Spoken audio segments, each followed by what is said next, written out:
لانه جابوا الافلام المكرره. ده السبب. لما اسوء كده يا اخي قول لي السينما ليش نعمل في السينما دي بعدين شنو؟ افلام الاكشن جاذبيتها اكبر.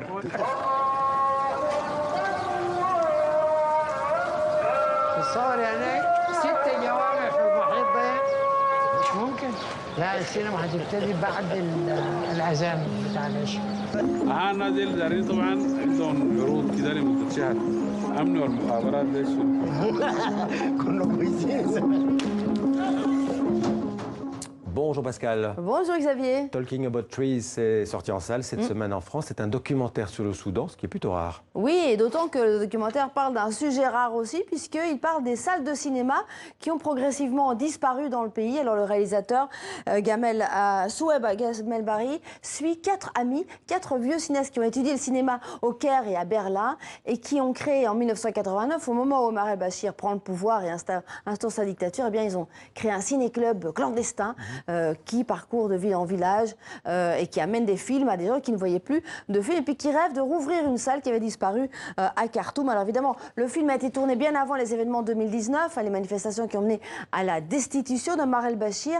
La situation actuellement progresse, la situation culturelle s'améliore, mais c'est très lent. Alors Karine Barzegar a rencontré ces 4 héros. Ils étaient de passage à Paris pour la présentation du film. السينما دي شايف شاشة قدامك هناك بيتعرض فيها الأفلام. السينما دي زمان كانت مليانة بدري قبل ما يهدوك أنت. المحلة دي كلها بيقعدوا فيها الجمهور، وهناك في الحمامات لو حبيت تديها شخة يعني. Le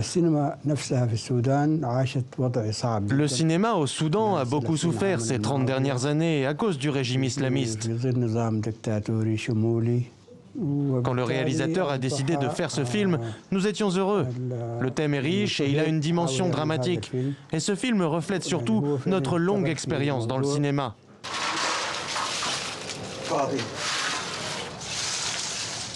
يا حليلك فؤاد ملكوه وغيرك فؤاد ملكوه وغيرك ده الديجيتال يعني وزنها كتير وغالي جدا جدا.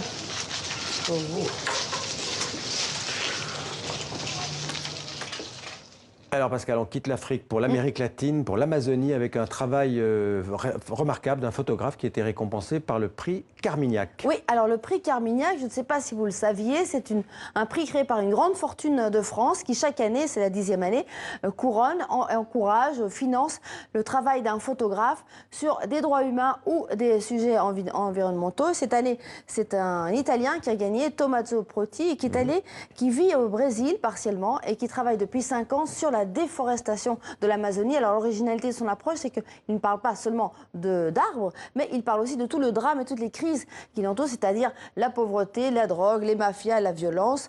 Voilà, le sujet évidemment d'actualité, puisque comme vous savez, Jair Bolsonaro, le nouveau président, n'est pas exactement un amoureux de l'Amazonie. Alors nous l'avons rencontré à l'occasion de l'inauguration de son exposition, qui est visible jusqu'à fin février, à la Maison européenne de la photographie, et je vous propose de partir à sa rencontre.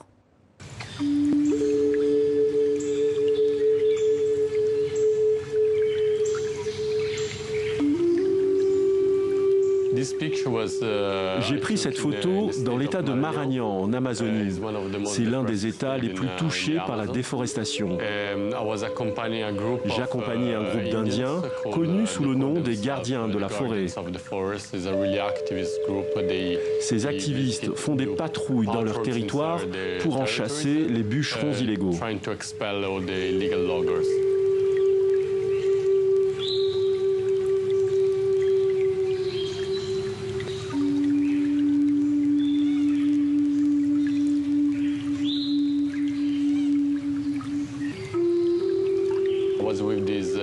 Pendant l'une de ces patrouilles, les gardiens de la forêt tabassent cet autre Indien parce qu'il collabore avec les bûcherons illégaux.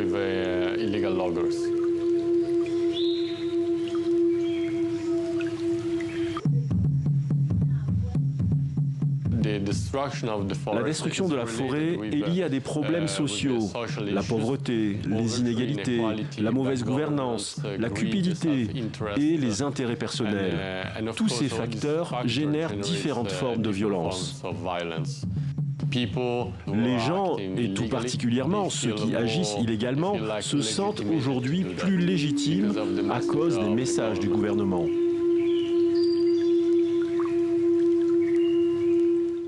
Voilà, puis on va terminer, Pascal, par cette info judiciaire dans le monde des arts. La Cour d'appel de Paris a confirmé la condamnation de Jeff Koons pour contrefaçon. Oui, alors regardez Xavier, hein. À gauche de l'écran, c'est une photo signée un photographe français, Jean-François Borret.